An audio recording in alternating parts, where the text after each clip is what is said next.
नमस्ते साथियों, कक्षा 11वीं रसायन विज्ञान वार्षिक परीक्षा 2022 का पेपर आपके सामने है। ऐसा ही एक मिलता जुलता पेपर आपकी भी एनुअल एग्जाम 2022 में पूछा जाएगा। पेपर को स्टार्ट करते हैं। उससे पहले जो स्टूडेंट फर्स्ट बार इस MK बूस्टर यूट्यूब चैनल पे आए हैं वो चैनल को लाइक शेयर और सब्सक्राइब करना ना भूलें, जिससे आने वाले दिनों में महत्वपूर्ण सूचनाएं आपको प्राप्त हो सके। तो स्टार्ट करते हैं। क्वेश्चन नंबर 1, आपकी स्क्रीन के सामने सार्थक अंक किसे कहते हैं? तो एक सिंपल सी डेफिनेशन देना चाहिए तो किसी भौतिक राशि को शुद्ध रूप से व्यक्त करने वाले अंकों को सार्थक अंक कहते हैं। इसके लिए अगर लिखना चाहो तो मैं यहाँ क्वेश्चन का आंसर लिख रहा हूँ कि किसी भौतिक राशि को शुद्ध रूप में व्यक्त करने वाले अंकों को, किसी भौतिक राशि को शुद्ध रूप में व्यक्त करने वाले अंकों को हम सार्थक अंक कहते हैं। इसके बाद क्वेश्चन नंबर 2 कि तत्व के परमाणु क्रमांक 25 और परमाणु भार 55 है तो उसके नाभिक में होंगे। अब देखो, आपकी यहाँ बिल्कुल बात क्लियर होनी चाहिए कि नाभिक का मतलब क्या होता है कि प्रोटॉन प्लस न्यूट्रॉन की संख्या, जिसे हम परमाणु का भार कहते हैं। तो सीधी सी बात है कि परमाणु का भार यहाँ कितना दिया, 55 दिया है, तो नाभिक में होंगे तो पूछे तो सीधी सी बात है कि इसको परमाणु क्रमांक 25 पे आपको क्या था, मैग्नीज, यहाँ लिखा आपने 25, ऊपर आ जाएगा 55। इसका मतलब उसमें प्रोटॉन की संख्या हो गई 25 और 55 में से 25 जाएगा कितने बजे, 30, उसमें न्यूट्रॉन हो जाएंगे। तो 25 प्रोटॉन और 30 न्यूट्रॉन। तो इसका राइट आंसर हो जाएगा ए कि उसके नाभिक में 25 प्रोटॉन होंगे और 30 न्यूट्रॉन होंगे। इसके बाद हम बात करते हैं क्वेश्चन नंबर 3 कि जल एक द्रव है जबकि H2O गैस है। क्योंकि जल का मतलब क्या होता है, H2O, और H2O अणुओं के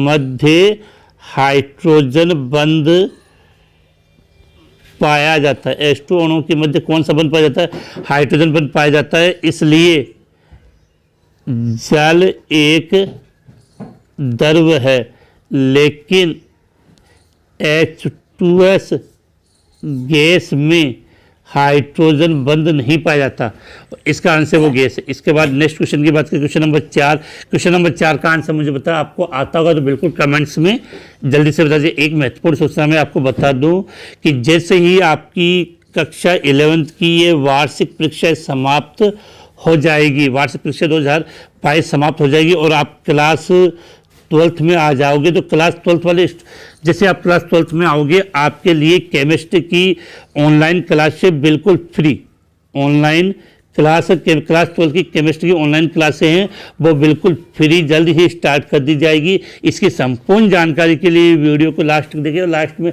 आपको बता दिया जाएगा कि आपको कैसे इसको ज्वाइन करना, और बिल्कुल फ्री ऑफ कॉस्ट रहेगा। इसका 1 रुपये भी आपके लिए चार्ज नहीं होगा, लेकिन इसकी संपूर्ण जानकारी के लिए वीडियो को लास्ट तक देखिए। क्वेश्चन नंबर 4, तो क्वेश्चन नंबर 4 का आंसर आपने कमेंट्स में बता दिया होगा। क्वेश्चन नंबर 4 का राइट आंसर होगा कि दाब का SI मात्रक क्या होता है, पास्कल होता है। दाब का, रास्कल नहीं बोला बेटा, पास्कल बोला। तो दाब का SI मात्रक क्या होता है, पास्कल, जिसको PA के द्वारा रिप्रेजेंट किया जाता है। इसके बाद हम बात करते हैं क्वेश्चन नंबर 5 कि किस अवस्था में पदार्थ की एंट्रोपी अधिकतम होती है। देखो, एंट्रोपी का मतलब होता है पदार्थ की अव्यवस्था। पदार्थ की अव्यवस्था को हम किससे रिप्रेजेंट करते हैं, एंट्रोपी से रिप्रेजेंट किया जाता है।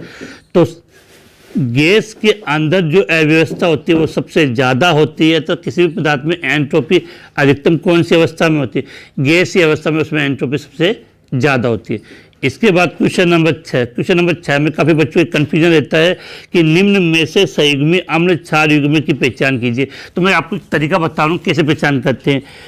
जब कोई क्षार एक H+ को ग्रहण कर लेता है, जब कोई क्षार एक H+ को ग्रहण कर लेता है तो वो तो बना लेगा संयुग्मी अम्ल।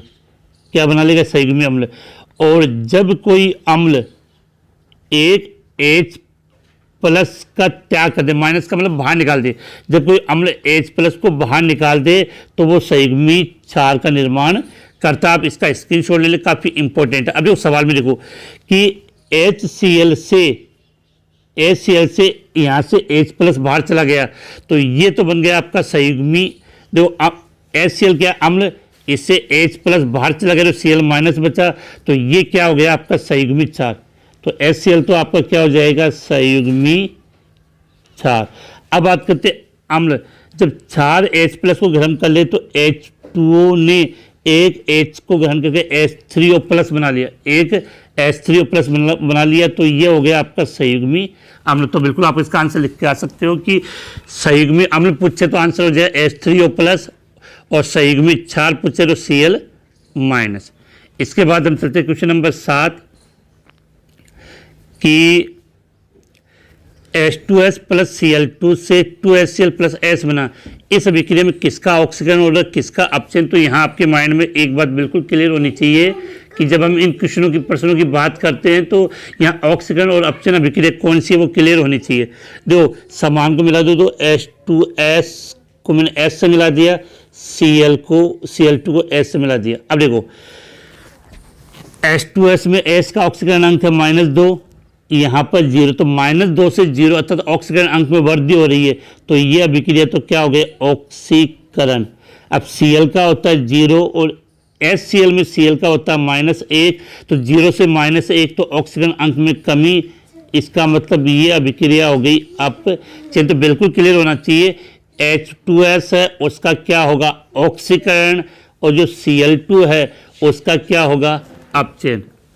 वीडियो की डिस्क्रिप्शन में एक व्हाट्सएप ग्रुप भी दिया गया है क्लास 11th का, आप उसे ज्वाइन कर लें जिससे आपको महत्वपूर्ण सूचनाएं व्हाट्सएप के माध्यम से आपको प्राप्त हो सके। इसके बाद अब हम चलते क्वेश्चन नंबर 8 पर कि वर्ग 1 के तत्वों को हम क्षार धातुएं क्यों कहते हैं। काफ़ी सिंपल और इजी क्वेश्चन पूछा गया कि वर्ग 1 के तत्वों को हम क्षार धातुएं क्यों कहते हैं। तो बिल्कुल ये बात क्लियर होनी चाहिए कि वर्ग 1 के तत्व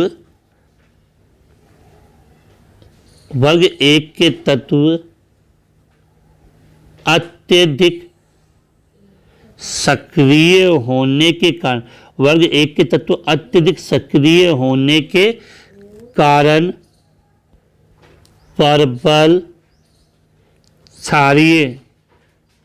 क्षारीय ऑक्साइड एवं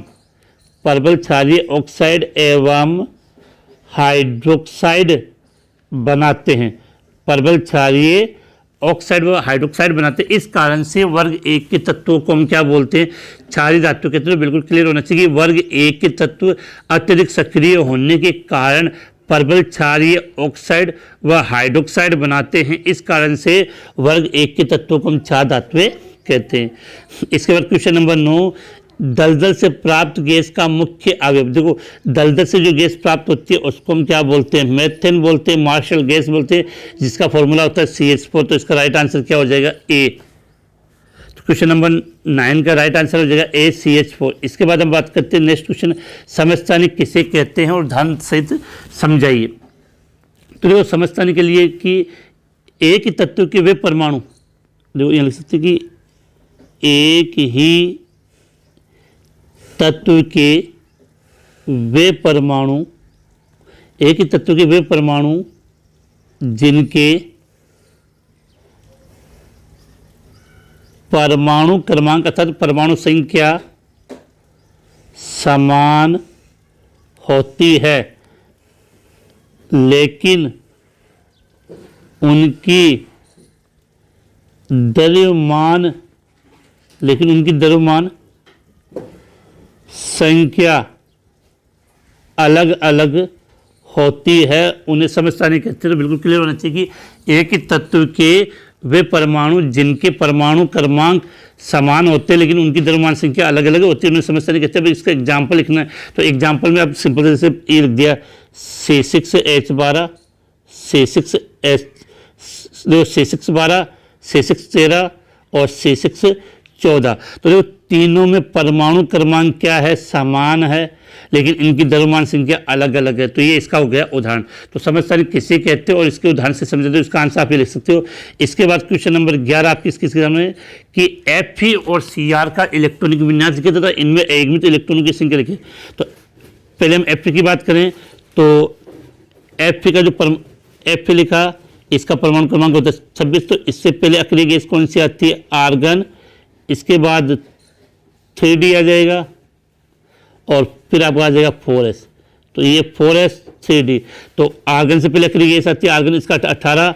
तो ये 19 20 21 22 23 24 25 26, ये हो गया इसका इलेक्ट्रॉनिक विन्यास। अब देखो इसमें एकमित इलेक्ट्रॉन की संख्या पूछी, तो इसमें एकमित इलेक्ट्रॉन कितने, 4। तो बिल्कुल क्लियर होना चाहिए Fe के अंदर एकमित इलेक्ट्रॉन की संख्या कितनी होगी, 4। इसके बाद आपकी हम बात करते हैं क्रोमियम। क्रोमियम का परमाणु क्रमांक होता है 24। इससे पहले अक्रिय गैस कौन सी आती है, आर्गन। फिर वही ये बना दिया हमने यहाँ पे 3D, ये बन गया 4s। तो 3D 4s। 4s में एक आता है इसके क्रोमियम बहुत स्पेशल है और बाकी के सब इसमें आ जाएंगे।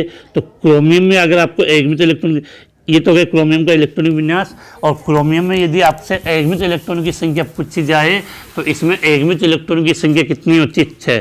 तो क्रोमियम के अंदर एकमित इलेक्ट्रॉन की संख्या 6 होगी। आयरन में एकमित इलेक्ट्रॉन की संख्या कितनी होगी, 4 होगी। और इलेक्ट्रॉनिक विन्यास मैंने आपको यहाँ पे समझा दिया है।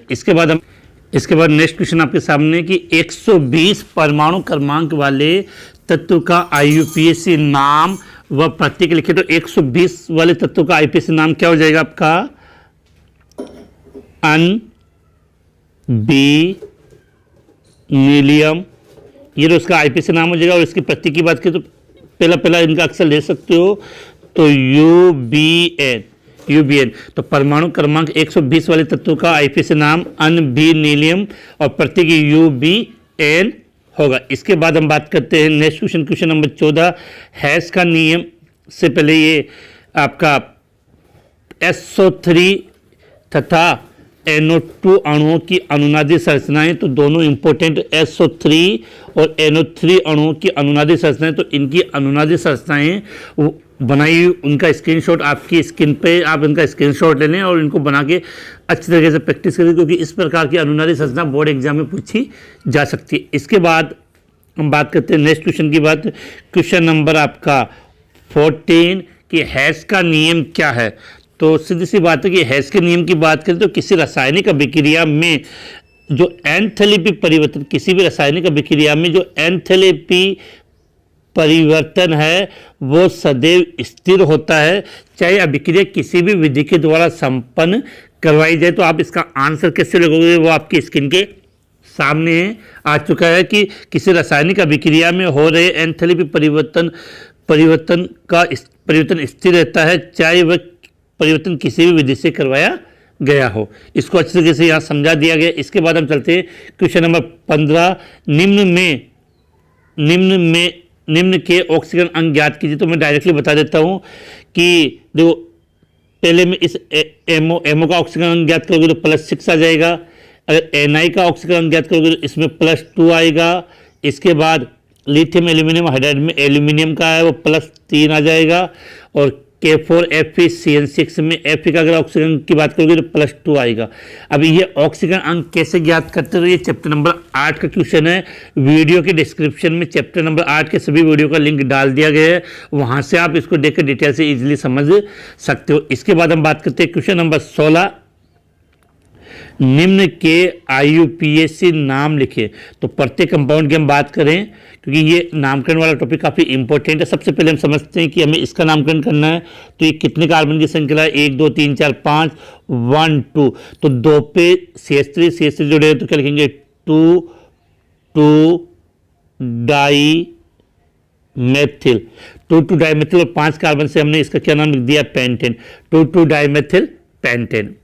इसके बाद नेक्स्ट कंपाउंड की बात करें कि अगला है ये इस कार्बन की श्रृंखला की अगर हम बात करें तो ये कार्बन की श्रृंखला हो गई।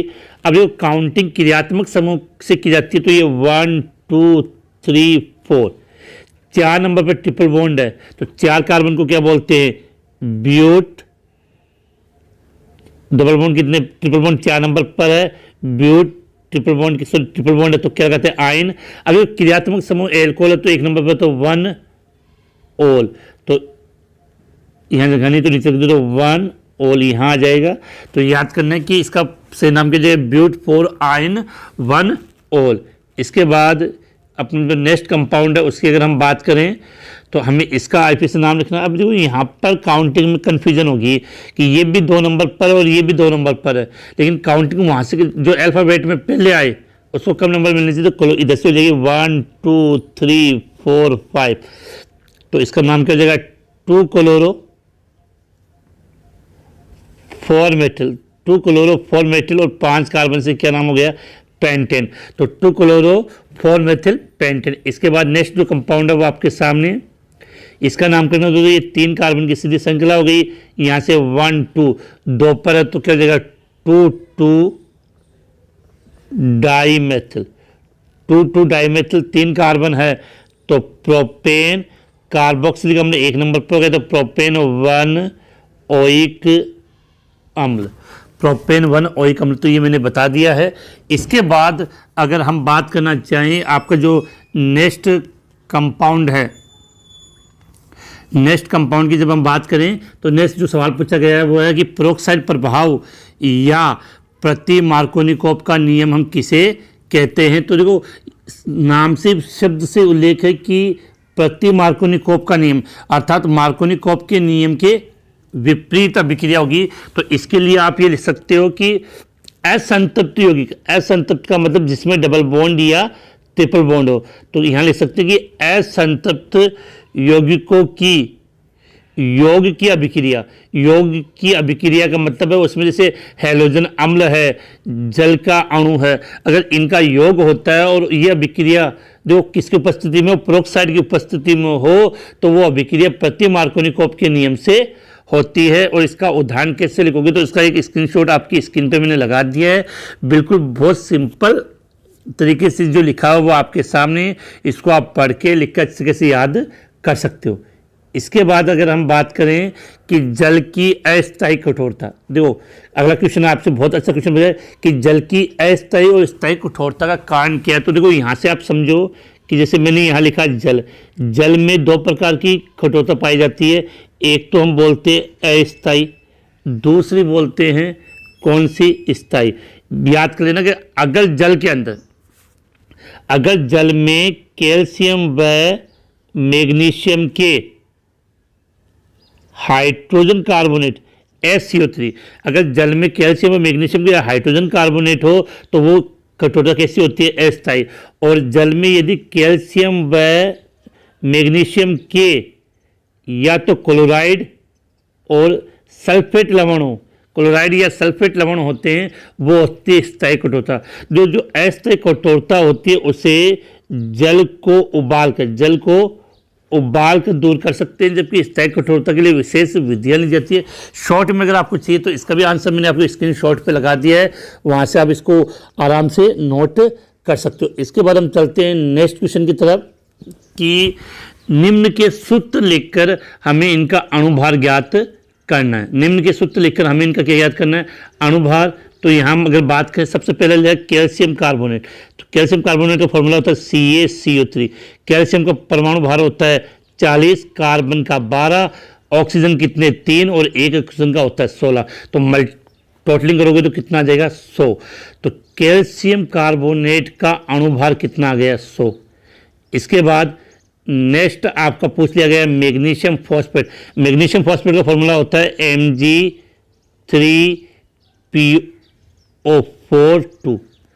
PO4 2। अब देखो मैग्नीशियम कितने 3, एक मैग्नीशियम का होता है 24, तो 3 × 24 प्लस फास्फोरस कितने 2 जाएंगे और फास्फोरस का होता है 31, फास्फोरस का 31।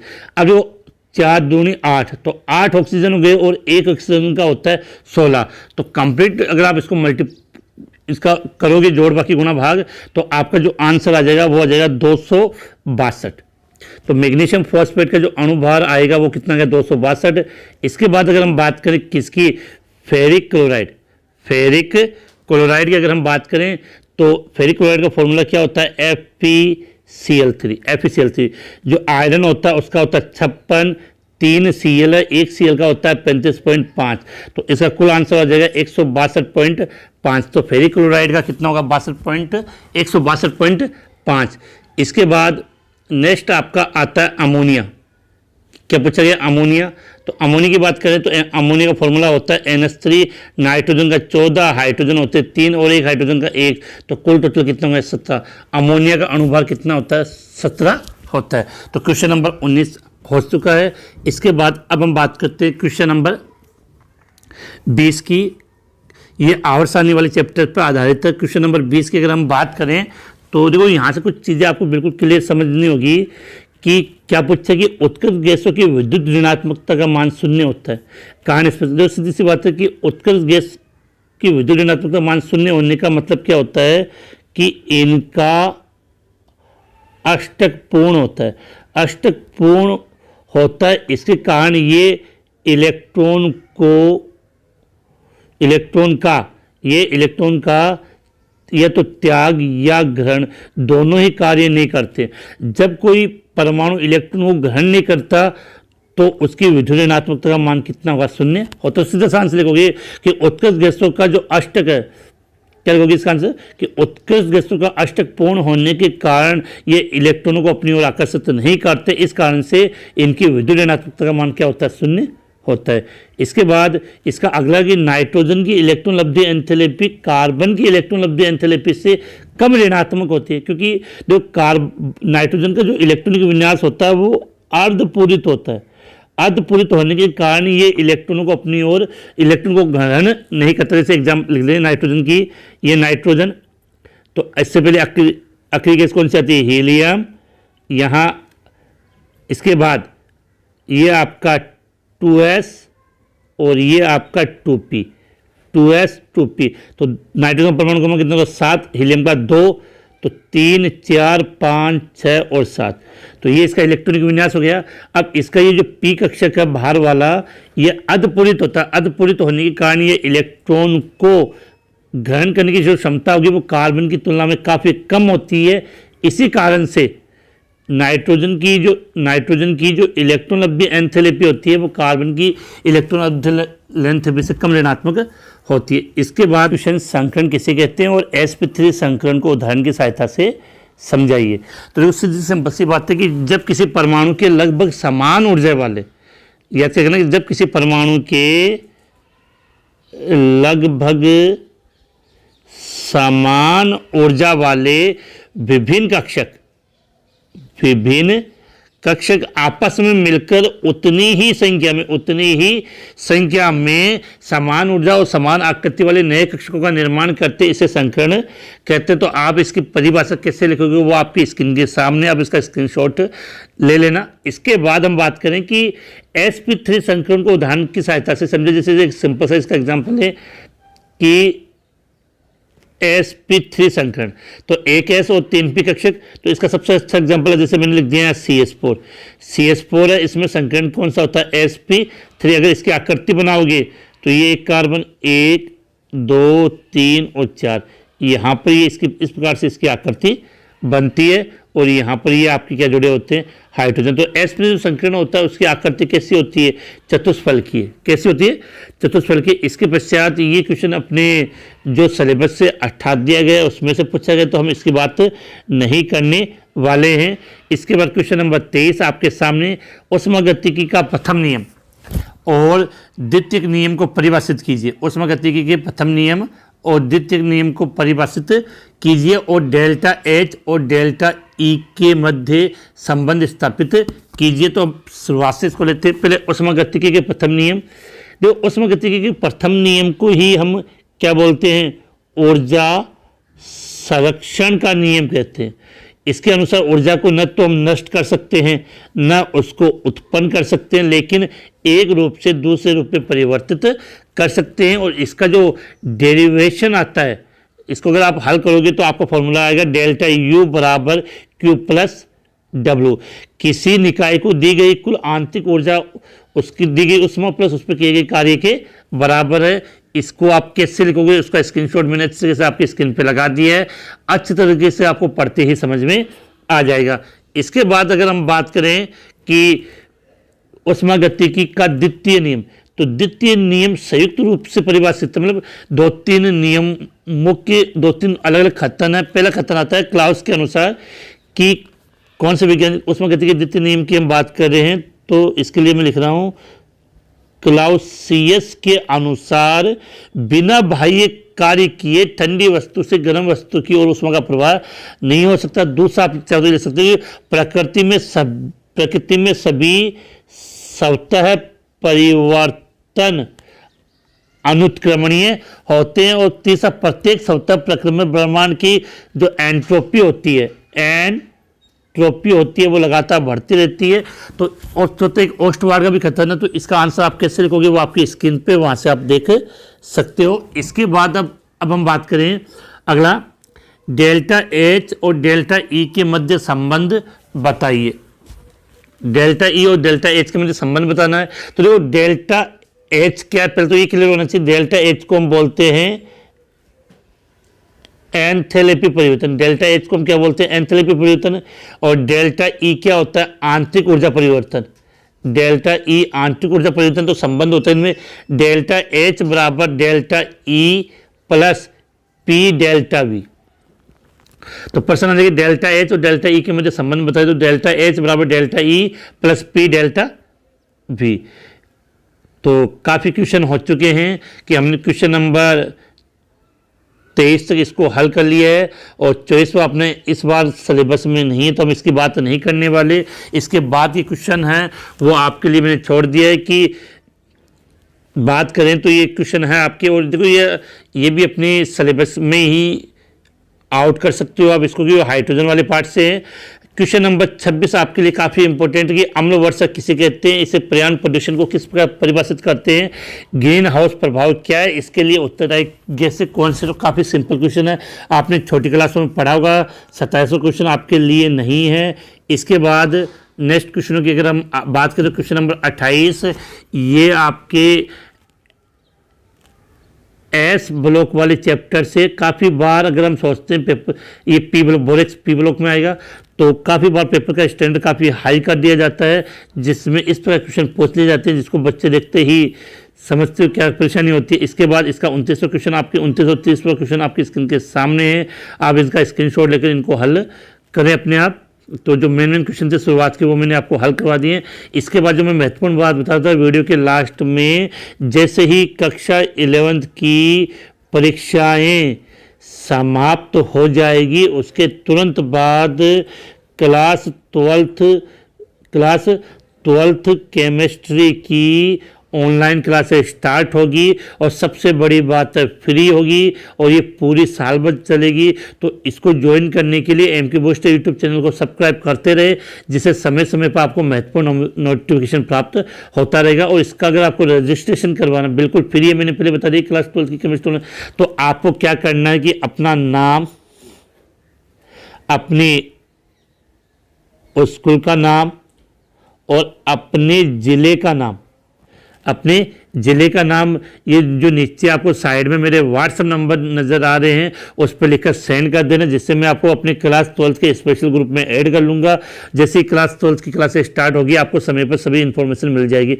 इसी के साथ इस वीडियो को ज़्यादा से ज़्यादा शेयर करें जिससे आपके साथी भी इसका लाभ उठा सके। इसी के साथ बाकी के जो क्वेश्चन बच गए हैं वो नेक्स्ट वीडियो में अपलोड कर दिए जाएंगे। इसी के साथ ये आज की क्लास समाप्त होती है। जय हिंद, जय भारत।